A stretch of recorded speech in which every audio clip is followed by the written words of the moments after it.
എല്ലാവർക്കും നമസ്കാരം. കടഭാരം എന്നുള്ളൊരു വിഷയത്തെക്കുറിച്ചാണ് ഇന്ന് ഞാൻ സംസാരിക്കുവാനായിട്ട് ആഗ്രഹിക്കുന്നത്. എൻ്റെ കുറച്ച് ദിവസങ്ങളായിട്ടുള്ള വീഡിയോകളുടെ അടികളിൽ ഞാൻ ഒരുപാട് കമൻറ്റുകൾ കണ്ടിട്ടുണ്ട്. ഞങ്ങൾ ഒരുപാട് കടഭാരത്തിലാണ് ഇരിക്കുന്നത്, പ്രാർത്ഥിക്കണം, ലക്ഷങ്ങൾ കടമുണ്ട് എന്നൊക്കെ പറഞ്ഞ് ഒരുപാട് പേര് കമൻ്റ് ഇട്ടിരിക്കുന്നത് കാണുവാനായിട്ടിടയായി. അപ്പോൾ നമ്മൾ മനസ്സിലാക്കേണ്ട ഒരു കാര്യമുണ്ട്. ഈ കടഭാരം എന്ന് പറയുന്നതിൻ്റെ പിന്നിൽ വ്യാപരിക്കുന്നത് ഒരു പൈശാചിക ശക്തിയാണ്. എന്ന് വെച്ചാൽ ഈ പൈശാചിക മണ്ഡലമാണ് നമ്മളെ ഈ കടഭാരത്തിനകത്തോട്ട് കുരുക്കിയിടുന്നത് എന്നുള്ളൊരു യാഥാർത്ഥ്യം നമ്മൾ മറക്കാതിരിക്കുക. കാരണം എന്താണെന്നറിയാവോ, ഈ കടഭാരം എന്ന് പറയുന്ന നമ്മളുടെ ഒരു വിഷയം നമ്മളുടെ ജീവിതത്തിലേക്ക് കൊണ്ടുവരുവാൻ വേണ്ടിയിട്ട് പിശാചി രണ്ട് വിധത്തിൽ കളിക്കും. ഒന്ന്, പിശാചി കളിക്കുന്നത് എങ്ങനെയാണ്? വെളിച്ചദൂതൻ്റെ വേഷം കെട്ടി കളിക്കും. എന്ന് വെച്ചാൽ വെളിച്ചദൂതൻ്റെ വേഷം കെട്ടിയിട്ട് ഇവൻ കളിച്ചിട്ട് നമ്മളെ അതിൽ കുരുക്കും. ഇനി രണ്ടാമത്തത് എന്താണ്? രണ്ടാമത്തത് എങ്ങനെയാണെന്ന് വെച്ചാൽ നമ്മൾ പോലും അറിയാതെ ചില കുരുക്കുകളിലേക്ക് നമ്മളെ കൊണ്ട് എത്തിക്കുന്ന ഒരു പൈശാചിക ശക്തികൾ. എന്ന് വെച്ചാൽ രണ്ട് വിധത്തിൽ ഇത് പ്രവർത്തിക്കും. ഇനി ഈ വെളിച്ചദൂതൻ്റെ വേഷം കെട്ടുന്ന പിശാച് ഏത് വിധത്തിലാണ് പ്രവർത്തിക്കുന്നത്? അവൻ നമ്മളുടെ ചിന്താമണ്ഡലങ്ങളിൽ കൂടെ കടന്ന് നമ്മളെയും കൊണ്ട് തന്നെ പ്രവർത്തിപ്പിക്കുകയാണ് ചെയ്യുന്നത്, ഒന്നാമത്തത്. ഇനി രണ്ടാമത്തത് കുരുക്കും. അവൻ നമ്മൾ പോലും അറിയാതെ നമ്മളെ കൊണ്ടുവന്ന് കുരുക്കും. അപ്പോൾ ഈ രണ്ട് വിധത്തിലാണ് ഈ കടഭാരത്തിൻ്റെ പിന്നിൽ പൈശാചിക മണ്ഡലം പ്രവർത്തിക്കുന്നത് എന്നുള്ളൊരു യാഥാർത്ഥ്യം ആദ്യം തന്നെ നമ്മൾ തിരിച്ചറിയണം. ഇനി നമ്മൾ മനസ്സിലാക്കേണ്ട ഒരു കാര്യമുണ്ട്. നമ്മൾ തിരിച്ചറിയണം ഈ കടഭാരം എങ്ങനെയാണ് നമ്മളുടെ ജീവിതത്തിലോട്ട് വരുന്നത്. ആദ്യത്തത്, അതായത് ഒന്നാമത്തത് ഞാൻ പറഞ്ഞു, വെളിച്ചദൂതൻ്റെ വേഷം കെട്ടിയിട്ട് ഈ പിശാച് നമ്മളുടെ ചിന്താമണ്ഡലത്തിൽ കൂടി കടന്ന് കടഭാരത്തിലേക്ക് നമ്മളെ കുരുക്കിയിടും. അപ്പോൾ അതെങ്ങനെയാണ് കൊണ്ടുവരുന്നത് എന്നുള്ളത് ഞാൻ നിങ്ങൾക്കൊന്ന് ജസ്റ്റ് പറഞ്ഞു തരുവാനായിട്ടാണ് ആഗ്രഹിക്കുന്നത്. ഈ വെളിച്ചദൂതൻ്റെ വേഷം കെട്ടി ഇവൻ നമ്മളെ ഇട്ട് ചിന്താമണ്ഡലങ്ങളിൽ കൂടി കടന്ന് പ്രവർത്തിക്കുന്നത് എങ്ങനെയാണെന്നറിയാവോ? നമ്മളെ ചില ഓഫറുകളൊക്കെ കാണിക്കും. എങ്ങനെയാണ്? ചില കാഴ്ചകൾ നമ്മളുടെ മുൻപിൽ കാണിക്കും. എന്നിട്ട് ആ കാഴ്ചകളിൽ മതിമയങ്ങി അല്ലെങ്കിൽ ചില തെറ്റായിട്ടുള്ള തീരുമാനങ്ങളിലേക്ക് നമ്മളെ കൊണ്ടുവന്ന് എത്തിച്ച് നമ്മളെ കടഭാരത്തിലോട്ട് കുരുക്കും. എന്ന് വെച്ചാൽ നമ്മൾക്കറിയാം, ഇന്ന് ഓൺലൈനുകളിലൂടെയൊക്കെ സാധനങ്ങൾ ഇഷ്ടം പോലെ നമ്മൾക്ക് പർച്ചേസ് ചെയ്യാം, അല്ലേ? എന്തിനേറെ പറയുന്നത്, നമ്മളുടെ ഗൂഗിൾ പേ വരെ. കഴിഞ്ഞ ദിവസം എനിക്കൊരു മെസ്സേജ് വന്നതാണ്. ഗൂഗിൾ പേ എന്നോട് പറയുക, നിങ്ങൾക്ക് ഇത്രയും ലോൺ തരാം, ലോൺ എടുത്തോളം പറയുക. അപ്പം നമ്മൾക്ക് തിരിച്ചവർക്ക് മെസ്സേജ് കൊടുക്കാൻ പറ്റുമായിരുന്നെങ്കിൽ ഞാൻ ചോദിച്ചാൽ എനിക്കിപ്പോൾ തൽക്കാലം ലോണിൻ്റെ ആവശ്യമില്ല എന്ന് ഞാൻ പറഞ്ഞാൽ നമ്മൾക്ക് പറയാനൊന്നും പറ്റത്തില്ലല്ലോ. അപ്പോൾ ഇങ്ങനെ നമ്മളെ പ്രലോഭിപ്പിക്കും. എന്ന് വെച്ചാൽ ഓൺലൈനുകളിലൂടെ EMI സാധനങ്ങൾ അവൈലബിൾ ആണ് എന്നൊക്കെ പറഞ്ഞുകൊണ്ടല്ലേ ഇനി നമ്മൾ ഓൺലൈൻ പർച്ചേസിങ്ങിനോട്ട് ചെന്ന് കഴിയുമ്പോഴോ അവിടെ EMI അവൈലബിൾ ആണ്. അപ്പോൾ ഈ EMI നമ്മൾ സാധനങ്ങൾ മേടിക്കുമ്പോൾ എന്താണ്, അതിനകത്ത് വലിയൊരു കുരുക്കുണ്ടല്ലേ? എന്ന് വെച്ചാൽ നമ്മൾ ഒരു 5000 രൂപയുടെ സാധനത്തിന് നമ്മൾ എങ്ങനെയാണ് ഒരു 7000 രൂപയെങ്കിലും നമ്മൾ എന്ത് ചെയ്യണം? നമ്മൾ അടയ്ക്കേണ്ടി വരും. ഇനി അതല്ലാതെ ഓൺലൈനിൽ ഇവരെന്താണ്, കടം കൊടുക്കുന്നവരുണ്ട്. അവരെങ്ങനെയാണ് ഡബിളല്ല, അതിലും ഇരട്ടി നമ്മളുടെ അടുത്തുനിന്ന് ഇവർ തിരിച്ചു മേടിക്കും. അതുപോലെ നമ്മളെ ഇട്ട് ഓഫറുകൾ കാണിച്ച് നമ്മളെ എന്ത് ചെയ്യും? കുരുക്കും. ഒന്ന്. ഇനി രണ്ടാമത്തത് എന്താണ്? രണ്ടാമത്തത് നമ്മളെ ചുറ്റുവട്ടങ്ങളിലോട്ട് നോക്കും, അല്ലേ? ചുറ്റുവട്ടങ്ങളിലോട്ട് നോക്കുമ്പോൾ തോമാച്ചൻ്റെ വീട് ഒന്ന് പെയിൻ്റ് അടിച്ചിട്ടുണ്ട്, പുതിയ പെയിൻ്റ് അടിച്ചിട്ടുണ്ട്. അപ്പോൾ നമുക്കും കൂടി എന്ത് ചെയ്യാം? ഒന്ന് പെയിൻ്റ് അടിക്കാം. നമ്മളുടെ വീടിന് ചിലപ്പോൾ പെയിൻറ്റിൻ്റെ ആവശ്യം വരത്തില്ല, ചിലപ്പോൾ ആവശ്യമുണ്ടായിരിക്കാം. തോമാച്ചൻ എങ്ങനെ പെയിൻ്റ് അടിച്ചു എന്ന് നമ്മൾക്ക് അറിഞ്ഞുകൂടാ. പക്ഷേ തോമാച്ചൻ്റെ രീതിയിൽ നമ്മൾ പെയിൻ്റ് അടിക്കാൻ, ഞാനൊരു എക്സാമ്പിൾ പറഞ്ഞതാണ് കേട്ടോ, എന്നെ തോമാച്ചന്മാർ കേൾക്കുമ്പോൾ വിഷമിക്കരുത്. അപ്പോൾ നമ്മൾ എന്ത് ചെയ്യും? വേഗം തോമാച്ചൻ അടിച്ചു, നമ്മുടെ വീടിനും ഒരു പെയിൻ്റ് അടിക്കണം. പെയിൻ്റ് അടിക്കാൻ കയ്യിൽ അച്ചായനോട്, ചിലപ്പോൾ അമ്മാമയായിരിക്കും ഇതിനകത്ത് ഇനീഷ്യേറ്റ് എടുക്കുന്നത്, അച്ചായനോട് പറയും. അല്ലെങ്കിൽ അച്ചായൻ എന്ത് ചെയ്യും? ഇനീഷ്യേറ്റ് എടുത്തിട്ട് അമ്മാമയോട് പറയും. എന്താ പറയുന്നത്? എടി നമ്മൾക്കും കൂടി ഒന്ന് അടിച്ചാലോ? പൈസ ഇല്ല, കുഴപ്പമില്ല, നമ്മൾക്ക് എന്ത് ചെയ്യാം? കുറച്ച് ലോണിനൊന്ന് അപ്ലൈ ചെയ്യാം. എന്നിട്ട് ഒരാവശ്യവും ഇല്ലാതെ തോമാച്ചൻ പെയിൻ്റ് അടിക്കുന്നത് കണ്ടുകൊണ്ട് നമ്മൾ എന്ത് ചെയ്യും? ഇവിടെ മത്തായിച്ചനും ഉടനെ പെയിൻ്റ് അടി തുടങ്ങി. എങ്ങനെയാണ് പെയിൻ്റ് അടിക്കുന്നത്? ലോൺ എടുത്ത് പെയിൻ്റ് അടിക്കും. ഇനി ലോൺ എടുത്ത് കഴിയുമ്പോഴെന്താണ്? അതിൻ്റെ പലിശ, കൂട്ടുപലിശ എല്ലാം കൂടെ ചേർത്ത് വലിയൊരു എമൗണ്ട് നമ്മൾ അടയ്ക്കേണ്ടി വരും. ഓക്കെ. ഇനി ഇതുപോലെ തന്നെ ഇനി തോമാച്ചാൻ്റെ വീട്ടിൽ ഒറ്റ നിലയുള്ളൂ, തോമാച്ചനാണ്ട് 2 നില പണിതു. ഓക്കെ, എങ്കിൽ പിന്നെ ഞാനും വിട്ടുകൊടുക്കുന്നില്ല, ഞാനും 2 നില അങ്ങ് പണിയാം. ഇതുപോലെ എന്ന് വെച്ചാൽ ഞാൻ പറഞ്ഞു വരുന്നത്, നമ്മളെ വെളിച്ചദൂതൻ്റെ വേഷം കെട്ടി ചിലത് കണ്ട് നമ്മളെ മോഹിപ്പിച്ചിട്ട് അവർ ചെയ്യുന്നത് പോലെ ചെയ്യും. ഇനി അടുത്തത് പാവപ്പെട്ട മാതാപിതാക്കന്മാർ പോലും കുരുങ്ങിപ്പോകുന്ന ഒരു അവസ്ഥയാണ്. എന്താണെന്നറിയാമോ? മക്കൾ അടുത്ത വീട്ടിലെ അവനെ എങ്ങോട്ട് വിട്ടിരിക്കുക? കാനഡയ്ക്ക് വിട്ടിരിക്കുക. എൻ്റെത് ഒട്ടും കുറയാൻ പാടില്ല. പിന്നെ അവൻ കാനഡയ്ക്ക് വിട്ടെങ്കിൽ ഞാൻ ന്യൂസിലാൻഡിന് വിടും. എങ്ങനെയാണ് വിടുന്നത്? ഇനി കാനഡയ്ക്ക് വിട്ടവൻ്റെ കയ്യിൽ ചിലപ്പോൾ പൈസ ഉണ്ടാകും, അവൻ്റെ പൈസ അവൻ്റെ സേവിങ്സിൽ നിന്ന് എടുത്തായിരിക്കും വിടുന്നത്. എന്നാൽ ഇപ്പറേ ന്യൂസിലാൻഡിന് വിടാൻ നോക്കുന്ന പുള്ളി എങ്ങനെയായിരിക്കും? കയ്യിൽ 5 പൈസ ഉണ്ടാക്കിയാൽ എന്ത് ചെയ്യും? ആകപ്പാടെയുള്ള കിടപ്പാടം കൊണ്ടുവന്ന് ബാങ്കിൽ കൊണ്ടുവന്ന് പണയം വെക്കും. എന്നിട്ട് എങ്ങോട്ട് വിടും? ന്യൂസിലാൻഡിന് വിടും. ഇനി ന്യൂസിലാൻഡിന് വിട്ട് കഴിഞ്ഞിട്ടോ കൊച്ചു ചിലപ്പോൾ അവിടെ നമ്മൾ ഉദ്ദേശിക്കുന്ന രീതിയിലോട്ട് എത്തിയെന്ന് വരത്തില്ല. കാരണം നമ്മൾക്കറിയാം, വിദേശ രാജ്യങ്ങളിലോട്ടൊക്കെ ചെന്ന് കഴിയുമ്പോൾ നമ്മൾ ഉദ്ദേശിക്കുന്ന സെറ്റപ്പൊന്നും ആയിരിക്കില്ല അവിടെ. പിള്ളേർക്ക് അവർക്ക് ആഗ്രഹിക്കുന്ന വിധത്തിൽ പഠിക്കാൻ പറ്റിയെന്ന് വരത്തില്ല. കാരണം ഇവിടെ എന്താണ്, ഇവിടുത്തെ സാധാ ഇംഗ്ലീഷ് മീഡിയം സ്കൂളിൽ പഠിച്ച കുട്ടി അങ്ങോട്ട് ചെന്ന് കഴിയുമ്പോൾ അവിടുത്തെ ആഷ്പുഷ് ഇംഗ്ലീഷ് കേട്ടിട്ട് ചിലപ്പോൾ മനസ്സിലാകണമെന്നില്ല. ഇവൻ ചിലപ്പോൾ കുറച്ച് കഴിയുമ്പോൾ കെട്ടും കിടക്കുകയും എടുത്തോണ്ട് എങ്ങോട്ട് വന്നെന്നിരിക്കും, ചിലപ്പോൾ വീട്ടിലോട്ട് വന്നെന്നിരിക്കും. മാതാപിതാക്കന്മാർ കുടുങ്ങി. അപ്പോൾ ഞാൻ പറഞ്ഞു വരുന്നത്, നമ്മളുടെ കയ്യിൽ ഇല്ലാത്ത പൈസ നമ്മൾ ലോൺ എടുത്തോ അല്ലെങ്കിൽ നമ്മൾ വീടും പറമ്പുമൊക്കെ ജപ്തി അല്ലെങ്കിൽ ആധാരം കൊണ്ടുവന്ന് ബാങ്കിൽ പണയം വെച്ചിട്ടോ ഒക്കെ നമ്മൾ പല വിധത്തിൽ ഇങ്ങനെയുള്ള കുരുക്കുകളിലേക്ക് കുടുങ്ങും. ഇതാരാ നമ്മളെ കുടുക്കുന്നത്? പൈശാചിക ശക്തികൾ വെളിച്ചദൂതൻ്റെ വേഷം കിട്ടും. നമ്മൾ ആലോചിക്കുമ്പോൾ തെറ്റാണോ? അല്ല. നമ്മുടെ മക്കളെ എങ്ങോട്ടാണ് വിട്ടിരിക്കുന്നത്? നമ്മൾ പഠിപ്പിക്കാൻ വിട്ടിരിക്കുക. അവനിൽ നിന്ന് നമ്മൾ മുടക്കിയതിൻ്റെ ഡബിൾ നമ്മൾ പ്രതീക്ഷിച്ചാണ് വിടുന്നത്. പക്ഷേ ചിലപ്പോൾ നമ്മൾക്ക് ഉദ്ദേശിക്കുന്ന ഗുണം അതിനകത്തുനിന്ന് കിട്ടിയെന്ന് വരത്തില്ല. ഇനി നമ്മൾ കുഞ്ഞുങ്ങളെ ഇതുപോലെ വിദേശത്തോട്ട് കയറ്റി വിട്ട് കഴിഞ്ഞിട്ട് അവിടുത്തെ ക്ലൈമറ്റ് കുഞ്ഞുങ്ങൾക്ക് ഒട്ടും അഡ്ജസ്റ്റ് ആകുന്നുണ്ടാകത്തില്ല. എപ്പോഴും രോഗവും രോഗക്കിടക്കയിലും ആയിരിക്കും. അവരവിടെ നിന്നിട്ട് കാര്യമുണ്ടോ? അവസാനം ഇങ്ങോട്ട് കയറി വരേണ്ടി വരും. അപ്പോൾ ഇങ്ങനെയൊക്കെ നമ്മളെ പല വിധത്തിൽ എന്ത് ചെയ്യും? കൊടുക്കും. അപ്പോൾ ഈ ആദ്യത്തെ സൊല്യൂഷനും കൂടെ ഞാൻ പറയാം.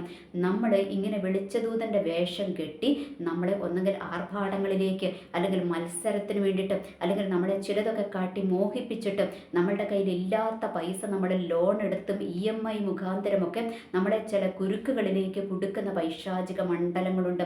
നമ്മളത് തിരിച്ചറിയണം. നമ്മളത് തിരിച്ചറിഞ്ഞ് എന്ത് ചെയ്യണം? നമ്മൾ അതിനോട് നോ പറയുവാൻ തയ്യാറാകണം.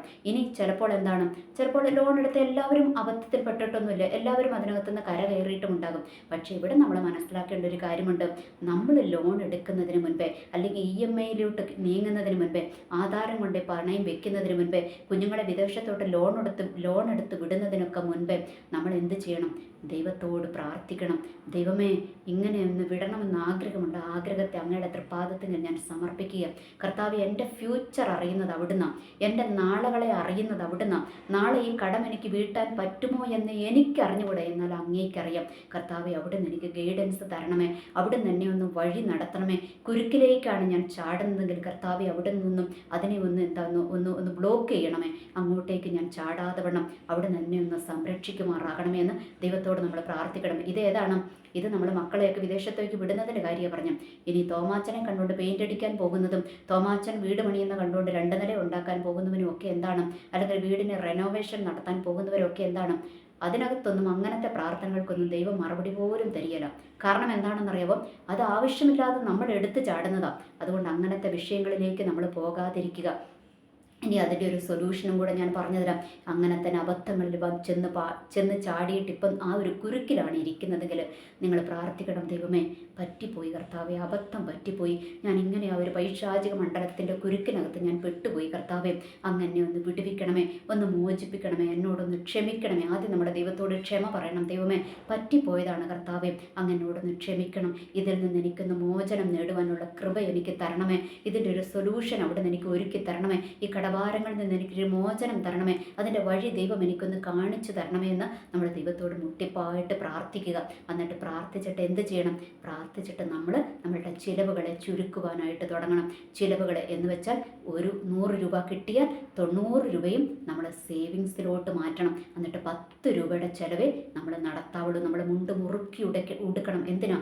ഈ കടം വീട്ടണം. കടം വീട്ടി കഴിഞ്ഞിട്ട് നല്ലൊരു ജീവിതം പിന്നെ നമ്മൾക്കുണ്ടാകുമല്ലോ. ഈ ഒരു അസമാധാനത്തിൽ നിന്ന് നമ്മൾക്കൊന്ന് മോചനം നേടുവാനായിട്ട് പറ്റും. ഇത് നമ്മൾ ചെയ്തേ പറ്റത്തുള്ളൂ. അല്ലാതെ നമ്മൾ കയ്യും കാലും ഇട്ട് അടിച്ചിട്ട് കാര്യമില്ല. നമ്മൾ വരുത്തി വെച്ചതായി കടം, അല്ലേ? നമ്മൾ വരുത്തി വെച്ചതാണ്. അതുകൊണ്ട് നമ്മളത് ദൈവത്തോട് മാപ്പ് പറഞ്ഞ് സൊല്യൂഷൻ ദൈവത്തോട് ചോദിച്ച് നമ്മളെയും കൊണ്ട് പറ്റുന്ന പിശുക്കിയുള്ള ജീവിതത്തിന് നമ്മൾ തയ്യാറെടുക്കുക. ആർഭാടങ്ങൾ മാറ്റിവെക്കുക. ഡ്രസ്സുകൾ ഉള്ളതിൽ നമ്മൾ അഡ്ജസ്റ്റ് ചെയ്യുക. ഉള്ള ഭക്ഷണത്തിൽ ഒരു കറിയോ ഉള്ളെങ്കിൽ അതുകൊണ്ട് അഡ്ജസ്റ്റ് ചെയ്യുക. ഞാനൊക്കെ ഒറ്റ കറിയിൽ ജീവിക്കുന്ന ആളാകട്ടോ. അതുകൊണ്ടാണ് പറയണത്. അതുകൊണ്ട് നമ്മൾ അഡ്ജസ്റ്റ് ചെയ്യുവാനായിട്ട് നമ്മൾ തയ്യാറാകുക. ഓക്കെ, ഇനി അടുത്തത് എന്താണ്? ഇനി രണ്ടാമത്തത് ഇങ്ങനെ ആർഭാടത്തിന് പുറകെ പോകുന്നതുമല്ല, EMIയിലോട്ടും പോകുന്നതല്ല. അവർ സ്വസ്ഥതയോടെ സമാധാനത്തോടെ ജീവിക്കുമായിരുന്നു. അപ്പോഴാണ് പെട്ടെന്ന് എന്ത് വരുന്നത്? രോഗം കടന്നു വരുന്നത്. രോഗം കടന്നു വന്നാൽ ഒന്നും നമുക്കൊന്നും പറ്റത്തില്ലല്ലേ, ചികിത്സിച്ചേ പറ്റത്തുള്ളൂ. അതിൻ്റെ ചികിത്സകൾക്ക് വേണ്ടിയിട്ട് നമ്മൾ പൈസ മുടക്കേണ്ടി വരും. അതെന്താ? അതൊരു പൈശാചിക മണ്ഡല. നമ്മൾക്ക് രോഗം കൊണ്ടയിട്ട് നമ്മളുടെ സാമ്പത്തികത്തിൽ നമ്മളെ ഞെരുക്കി, കടഭാരത്തിൽ ഞെരുക്കി, നമ്മളുടെ ആരോഗ്യം ക്ഷയിപ്പിച്ച്, സാമ്പത്തികത്തെ ക്ഷയിപ്പിച്ച്, സ്വസ്ഥതയും സമാധാനവും കെടുത്തി നമ്മളെ നിത്യരോഗികളാക്കി നമ്മളുടെ ആയുസ്സിനെതിരെ തന്നെ പോരടിച്ച് നിൽക്കുന്ന ഒരു പൈശാചിക മണ്ഡലമാണ് ഇത്. നമ്മൾ വരുത്തി വെക്കുന്നതല്ല, നമ്മൾ അറിയാതെ പൈശാചിക മണ്ഡലം നമ്മൾക്കെതിരെ കുരുക്കുമായിട്ട് വരുന്നതാണ്. അപ്പോൾ ഇങ്ങനെയുള്ള കാര്യങ്ങളിലേക്ക് നമ്മൾ കടക്കുന്നതിന് മുൻപേ തന്നെ ദൈവത്തോട് നമ്മൾ പ്രാർത്ഥിക്കണം. ദൈവമേ, ഓരോ ദിവസവും പ്രാർത്ഥിക്കണം. കർത്താവേ, ഞങ്ങളുടെ സാമ്പത്തികത്തിനെതിരെ പോരടിച്ച് നിൽക്കുന്ന, ആരോഗ്യത്തിനെതിരെ പോരടിച്ച് നിൽക്കുന്ന പൈശാചിക മണ്ഡലങ്ങളെ ദൈവം തകർക്കണമേ. ആ ഒരു കുരുക്കിൽ ഞങ്ങൾ അകപ്പെടുവാൻ ദൈവം അനുവദിക്കരുതേ എന്ന് മുൻകൂട്ടി തന്നെ നമ്മൾ പ്രാർത്ഥിച്ചോണം. ഇനി ഇങ്ങനെയുള്ള കുരുക്കുകളിൽ പെട്ടുപോയവരെന്ത് ചെയ്യണം?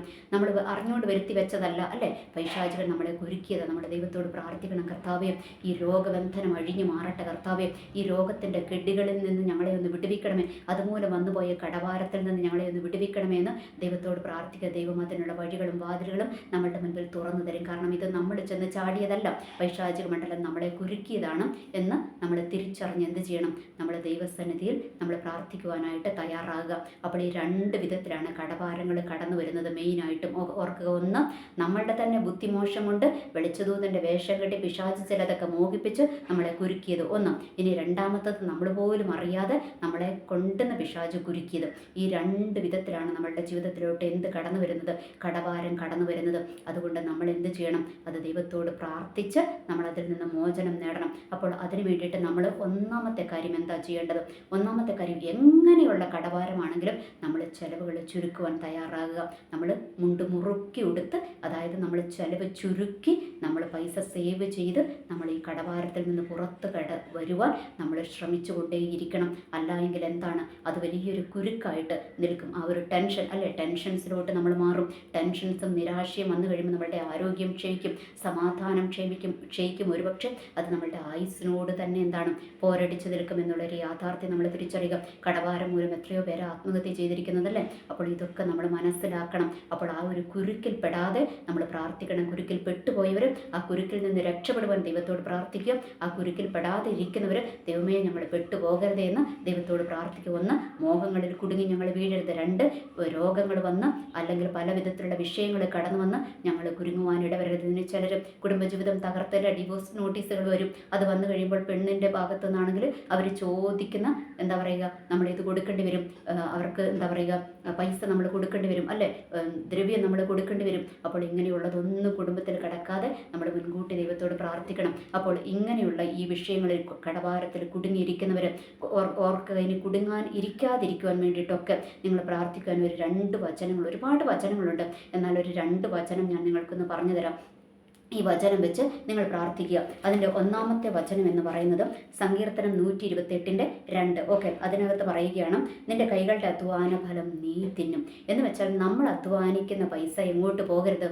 വേറൊരാളുടെ കരത്തിലോട്ട് പോകരുത്.